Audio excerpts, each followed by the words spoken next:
لقاء اليوم عنوانه الإفاضة في كلام الله. الإفاضة في كلام الله أو في كتاب الله. عندما تأتي بإناء ثم تسكب فيه ماء ثم يمتلئ وأنت ما زلت تسكب، فما يخرج منه يسمى إفاضة. واضح الآن المعنى؟ فأول علاقة الفعل الأفاضة جذرها اللغوي مرتبط بالماء، وقد جاءت الإفاضة وما يتصرف عنها في كلام الله جل وعلا في الماء وفي غير الماء كما سيأتي. سنقف مع الآيات التي تحدثت عن هذا الجذر اللغوي.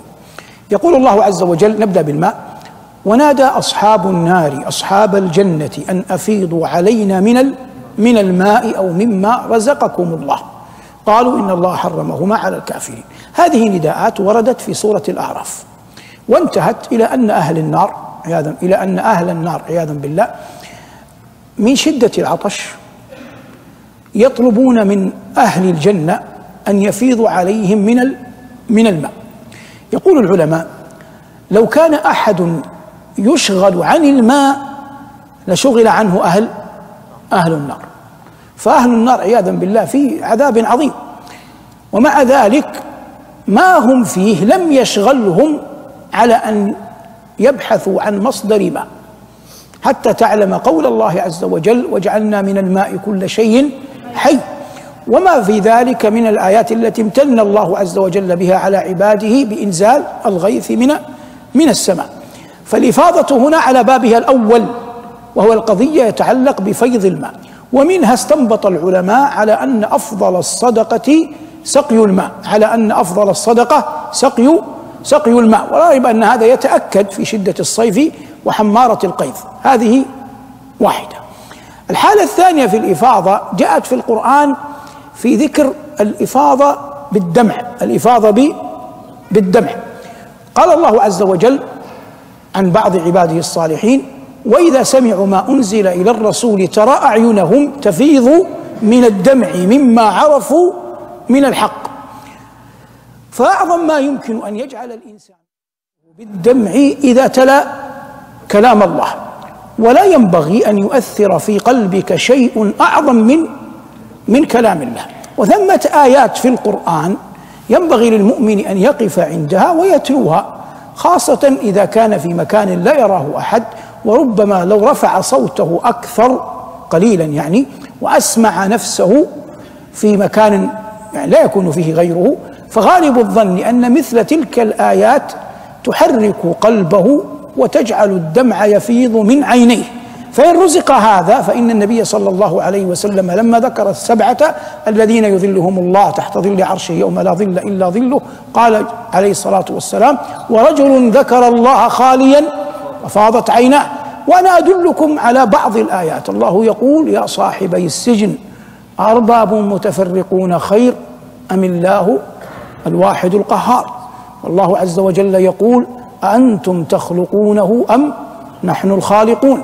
والله عز وجل يقول: ألم تر إلى ربك كيف مد الظل ولو شاء لجعله ساكنا ثم جعلنا الشمس عليه دليلا ثم قبضناه إلينا قبضا يسيرا.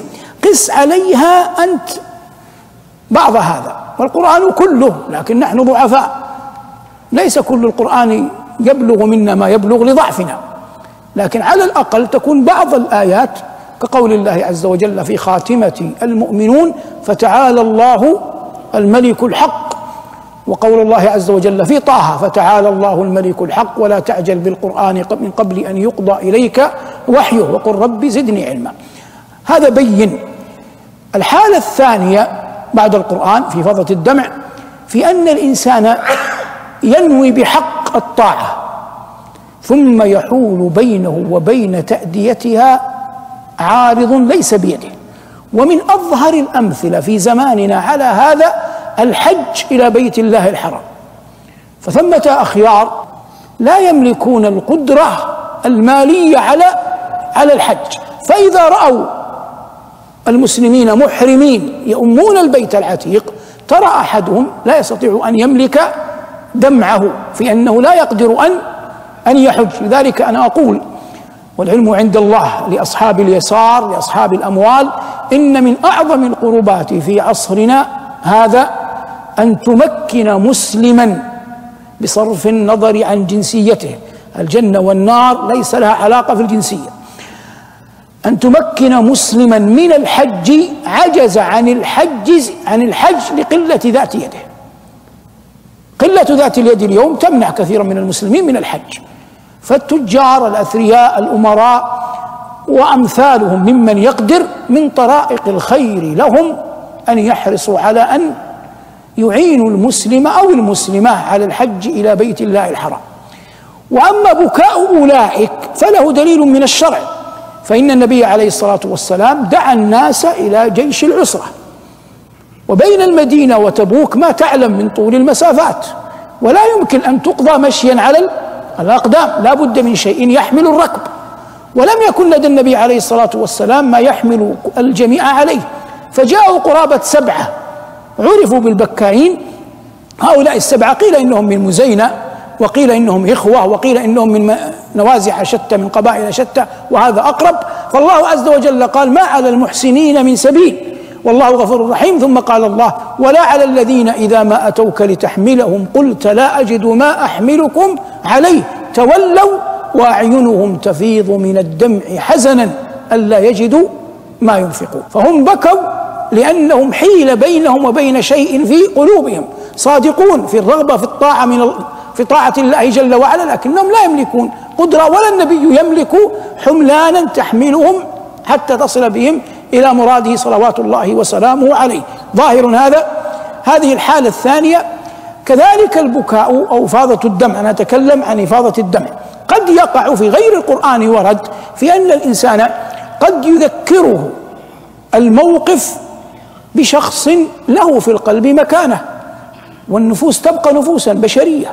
والنبي عليه الصلاة والسلام قال عن أمنا المباركة خديجة، قال: ورزقت حبها، فالحب رزق، قال: ورزقت حبها. ومع ذلك لما تزوجت زينب ابنته وابنة خديجة من ابن خالتها العاص بن أبي الربيع، خديجة أهدت ابنتها قلادة، ثم أسر هذا العاص بن أبي الربيع في يوم بدر. فلما أذن النبي عليه الصلاة والسلام بفكاك الأسرى أخذت قريش تفدي أسراها. زينب رضي الله عنها ابنة النبي عليه الصلاة والسلام أين كانت؟ كانت في مكة، فأرادت أن تفدي زوجها فبعثت القلادة التي أعطتها إياها أمها يوم زواجها تفدي بها زوجها. فلما وصلت القلادة ليفدى بها العاص بن أبي الربيع رآها النبي عليه الصلاة والسلام، فتذكر زوجته وتذكر ابنته وفاضت عيناه صلوات الله وسلامه عليه. أحيانا يرى الإنسان شيئا، في الأول قلنا طاعة لا يقدر عليها، أحيانا يرى الإنسان بلاء لا يستطيع دفعه، تدخل على مريض بينك وبينه من وشائج القربى، قد يكون أبوك، قد يكون أباك، قد يكون أخاك، قد يكون ابنك، قد يكون جارك، قد يكون زميلا لك، بينك وبينه من أيام حسنة وهو في العناية المركزة، ويغلب على ظنك أنه قد أشرف على الموت. فعندما يفيض الدمع هنا إنما يدل على بشريتك وعلى رقة قلبك وعلى سلامة صدرك. والنبي عليه الصلاة والسلام دخل على ابنه إبراهيم وهو عليه الصلاة والسلام إمام الصابرين، ومع ذلك لما دخل على ابنه إبراهيم وهو في 18 شهرا يجود بنفسه فاضت عيناه. فلما قيل له: أنت يا رسول الله؟ قال: يا ابن عوف إنها رحمة، من لا يرحم لا يرحم. فهذه كلها من إفاضة الدمع. فهذا إفاضة ماذا؟ إفاضة الدمع. الحالة الثالثة في القرآن الإفاضة في الحديث. ما معنى الإفاضة في الحديث؟ الاستمرار، والإنسان لا يفيض في حديث إلا إذا أعجبه، وما يعجبك يختلف بحسب قلبك. فبعض الناس إذا خاض الناس في الناس ذما أفاض في الحديث ليشفي شيئا في قلبه، وهذا والعياذ بالله. نسأل الله أن يطهر قلوبنا وقلوبكم منه. يقول الإمام البخاري: والله ما اغتبت مسلما منذ أن عرفت أن الغيبة حرام، ولن يسألني الله، البخاري يقول: ولن يسألني الله يوم القيامة أنني اغتبت مسلما. وتجد عياذا بالله من الناس من لا أحب إليه من حديث يتحدث فيه عن الناس. وبعض الناس لا، إذا ذكروا الناس بخير أفاض في الحديث، وإذا ذكر الناس بشر أمسك لسانه. الله عز وجل يقول: ولولا فضل الله عليكم ورحمته لمسكم فيما أفضتم فيه عذاب عظيم، في الحديث عن أمنا الطاهرة المبرأة أم المؤمنين عائشة رضي الله عنها وأرضاها. فثمة من غلب من بعض ضعفة الإيمان أو ممن استزلهم الشيطان إلى حين، تمشيا مع ما بثه المنافقون في قضية عرض أمنا رضي الله عنها وأرضاها. والله يقول: ولولا فضل الله عليكم ورحمته لمسكم فيما أفضتم فيه عذاب عظيم.